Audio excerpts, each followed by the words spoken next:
Our next presentation is looking at AI and the new space age. From science fiction to reality, it'll be presented by a technology innovator who's been working in a very interesting space in robotics, developing commercial projects and government projects for NASA, NOAA. She's a co-founder of OffWorld, and she's been building AI-based mobile robots for extreme environments on Earth, with the view to having them on the moon, Mars, and beyond. Please welcome Alicia Kavelaars.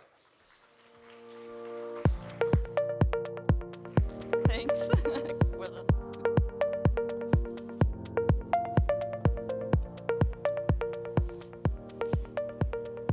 Thank you very much, Jonathan, and it's truly an honor to be here today to be talking to you about space and what AI will mean to space in the decades to come.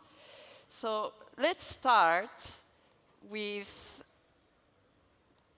clicking and making sure that the slide works. Here we go. Thank you very much. Let's start with a brief history of human spaceflight.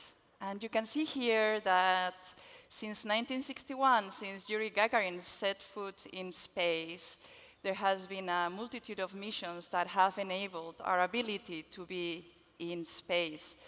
Humans being able to set foot in an environment without gravity, with radiation, and with many other hazardous aspects that makes it quite difficult, and it requires a lot of stealth in the technology. But perhaps the most poignant moment of humans setting foot into space still remains the moon landing in 1969, when Neil Armstrong left the first footprint on the surface of another celestial body. We're still thinking about this moment that happened 55 years ago. And if you look at this timeline, the truth to the matter is that most of the activity has been concentrated on missions in what we call low Earth orbit, hundreds or a few thousand miles over the surface of the Earth. And in fact, no human mission has happened beyond LEO since 1972, with an asterisk that I'll talk about in just a second. So why is this? There are multiple reasons why this big gap happened of over 5 decades. First and foremost, there is a lot that we can learn from being in LEO. It is a microgravity environment. It is easy to reach with formidable missions like the International Space Station. And we can do a lot of scientific and international collaboration just being in LEO. Another reason is that the space race is no longer a priority. After the 1960s and 1970s flurry of activity, there was no impetus to stay in space driven by governments. And there were also unclear mission objectives and means to settle. OK, now I have set foot on the surface of the moon. What do I do there? And how can I do it without risk to human life? One of the critical aspects driving the space industry for many decades.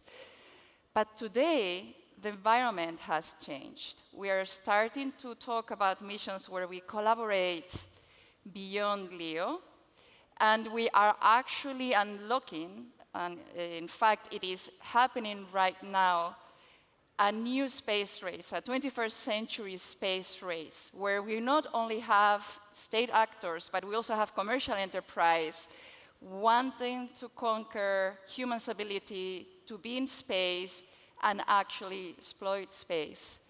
And this has not been possible without technological breakthroughs like reusable transport to space, not only to LEO, but now beyond LEO. And also, keep in mind these last 2 points, emerging vision objectives and the fourth industrial revolution, which we're all part of in this room.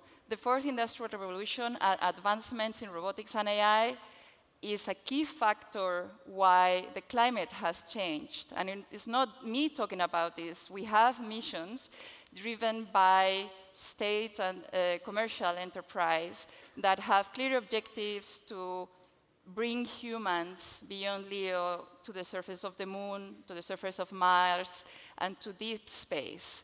And in fact, less than a month ago, we had our first commercial excursion into deep space with the Polaris Dawn mission by SpaceX and Jared Isaacson.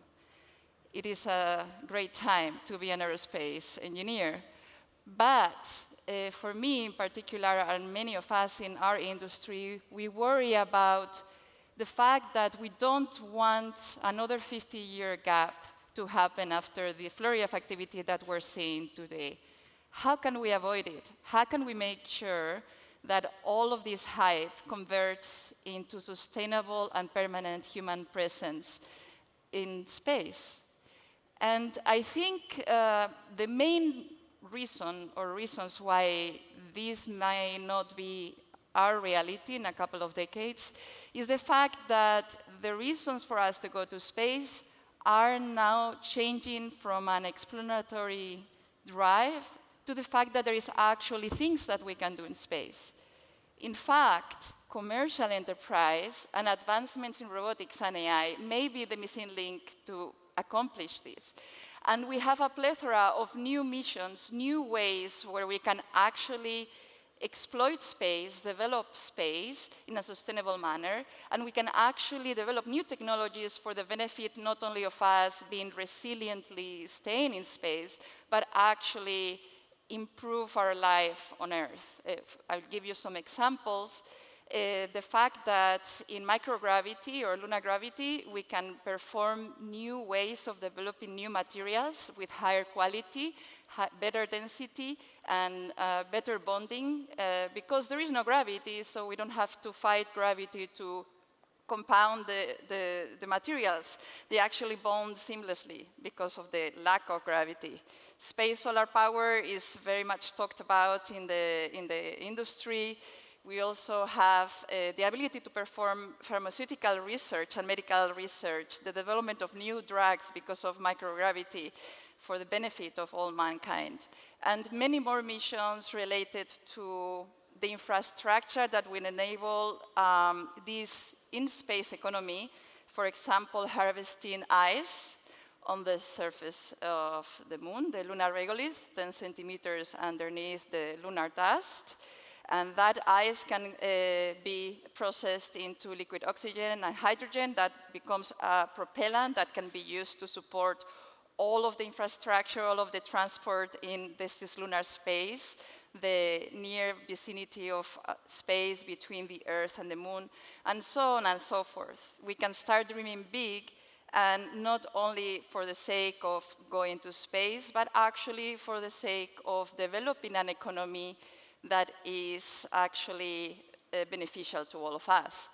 And this is not just me talking about. The fact is that there are many startups that are emerging everywhere around the world that are developing all of these critical aspects for us to be in space, which is a very one of the most multidisciplinary endeavors that you can think of.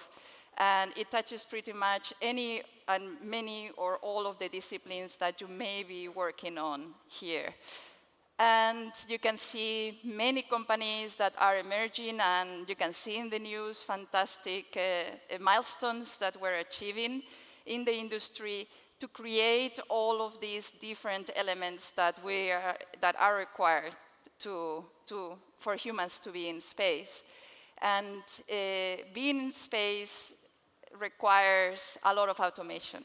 It requires a lot of intelligence to ensure that when humans are actually there, and they are there on a permanent basis, we have the necessary anticipation to potential contingencies to react on it and to provide all of the resources, all of the architectural elements where we can sustainably support the continued growth from outpost to settlement to colony and beyond.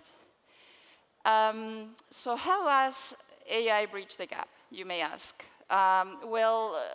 It is very exciting to see how in a very short span of time we have managed to accomplish moving from executing effectively a task autonomously without human intervention, to moving into expanding the ability to withstand edge cases when executing that task, and to infer from the training that we have attained over the years. And finally, now with agentic AI, amongst many other elements and previous developments, we have multimodal reasoning that allow us to do many of the things that you have seen in the conference in the last couple of days. The fact that we can interact seamlessly with different channels, visual, speech, recognition, tactical recognition, all of that embedded seamlessly, enabling us to basically not even imagine what we can do with the technology that we are developing. And when it comes to building all of the infrastructure for humans to be permanently in space, what this means is that as we step foot in this unknown environment, in an unstructured environment with no infrastructure, we can have the faith of having systems that can anticipate contingencies, that are matured, trainable, and adaptable, and that are potentially enabling us to think of accelerated science and accelerated technology development because the infrastructure and the resiliency is there. So AI brings that missing link of ensuring that we can be safely in space, and we have the support through robotics and through the diagnostics and through all of these additional computing systems surrounding the infrastructure that will be able to withstand the unknown, which is ultimately one of the top premises of being in space. So how AI bridges the gap in our psyche as well when it comes to bridging science fiction to reality. So I have here 2 clips of the many clips. I'm sure a lot of you have loved science fiction, but I'll just give you a couple. Of course, everybody remembers this one. I was very happy that ChatGPT chose this clip as well for the intro to the conference. Open the pod bay doors, Hal. I'm sorry, Dave. I'm afraid I can't do that. What's the problem? I think you know what the problem is just as well as I do. What are you talking about, Hal? This mission is too important for me to allow you to jeopardize it. I don't know what you're talking about, Hal. I know that you and Frank were planning to disconnect me, and I'm afraid that's something I cannot allow to happen. So this is how we envisioned AI in 1968, 1 year before we set foot on the surface of the moon. And the interaction with the AI at that time was a single lens, and that already projected a lot of emotions, I would say. And then this is Passengers, another movie from 2019, 5 years ago. Afternoon. Oh, man. It's good to see another face. I thought I was the only one awake.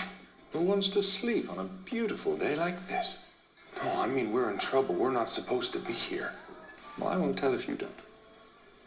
Huh? Our little secret. What can I get for you?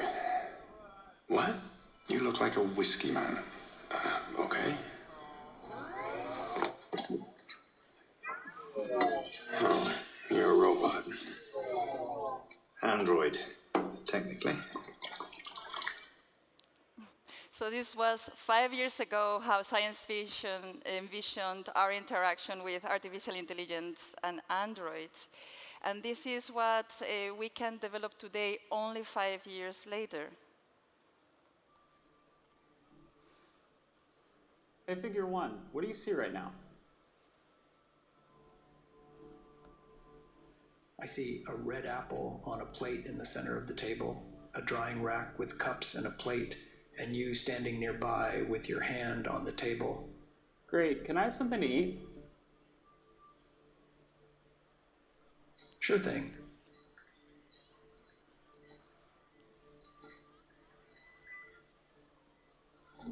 Great.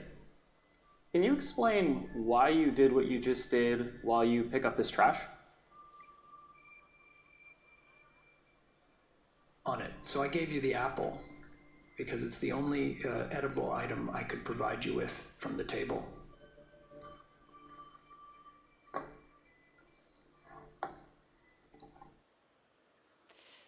This is only 5 years later, and it is really exciting to see that type of development and the compression between what we can imagine and what we can build, the capabilities that we have.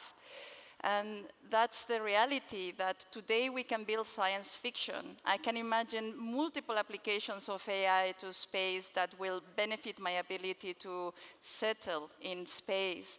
And space is at the forefront of the advancements and ethical questions surrounding AI. And I say this because we need this type of technology to become a space-faring species permanently, but we also need to address all of the ethical questions surrounding AI first and foremost for these space applications, because the human-to-machine ratio is very low.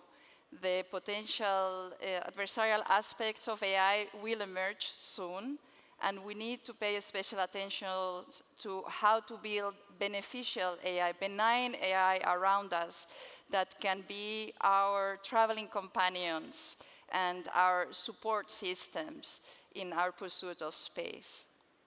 Our dream to be in space is within our grasp, in our generation, and not with a potential gap because of a decline in interest. There are many reasons why we want to be in space, and this is not only because we are explorers ultimately, and because we are technologists. We like to develop industries and capabilities for the benefit of mankind, but also because it is our future, and everything that we're developing in space is not only a life insurance policy in itself, but it is also an insurance policy to thrive on Earth, because this technology may actually offset energy generation, commodities, resources, anything and everything that is becoming scarce on Earth, and there is plenty of that in space that we can harness in the future. Thank you so much, and with that, I'll take any questions you may have.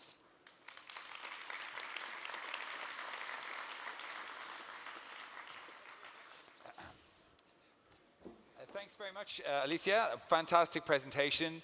Do we have questions from the floor before I launch into it?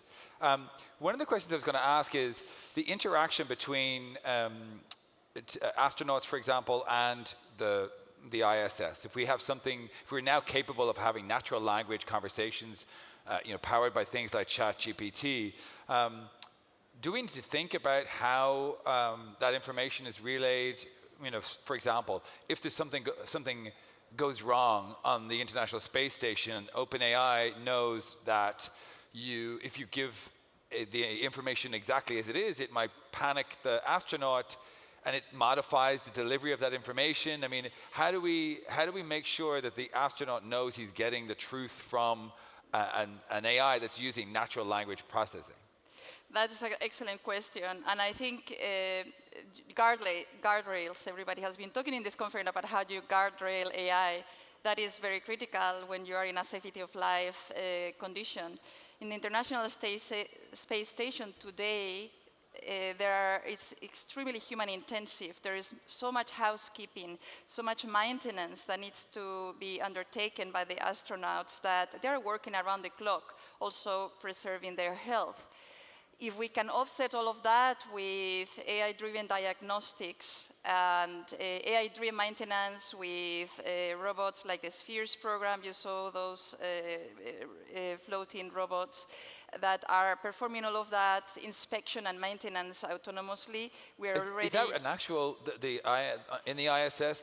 Those that floating robots are actual support digital twin robots. They're in existence. This is a company that is building the next generation. The current systems are developed by NASA Ames. It's called the Spheres program. And it's basically to offset or offload all of the workload that the astronauts undertake on a daily basis, just to make sure that all of the systems in the ISS are in tip-top condition. So that's a concept video? It's not actually in production That yet? is actually a company that is developing this. Okay, wow, it looks so cool. This will happen, and of course the next generation spheres are being launched to the ISS, and it's an ongoing program. And that kind of support from a hardware point of view is critical, and so is the diagnostic AI, the ability for the astronauts to talk to the ISS and understand the condition of the ISS, hopefully with some filtering. Very cool. We have a question over here. Yeah, hi. So now we can, we've seen that we can buy robots commercially from, for consumer use, broad consumer use, like for $20,000 from China, and they also have robot dogs coming in. So what protections does the EU have in case these things go wrong? I mean, we're putting them in our houses, right? That's right. While we sleep. Yeah. What protection do we have from those products that are being imported? I know that everybody is thinking about the four-legged robots walking around with fire hoses or whatnot, and the fact that these systems may be around us 24/7, performing routine tasks, domestic tasks, but also potential surveillance. And I think that it is definitely a concern, and it is definitely talking to the discussions we're having about how do we build benign AI. And as far as I'm concerned, I always put safeguarding systems in my robots. And when there is a condition, an exception, when there is a situation in which I don't want the robot to do something that may be dangerous for humans around it or unpalatable, we build that resilience. We build those guardrails. It's a boundary box where our AI and our systems don't go beyond. We need to continue doing that, and we need to continue thinking about AI. We always talk about AI, how it's going to surpass humans. Humans are not all benign. Yeah. And AI could take the best traits of human nature if we allow it, and if we are very honest with ourselves and the fact that adversarial AI may exist, like some traits that humans have, and we just need to address it effectively as a civilization. Yeah. I mean, if that doesn't work out, it's not like we haven't had a million movies telling us what's about to happen. So it's absolutely on us. Alicia, thank you so much. Thank you. Ladies and Thank you gentlemen, very Alicia much. Kavelaars.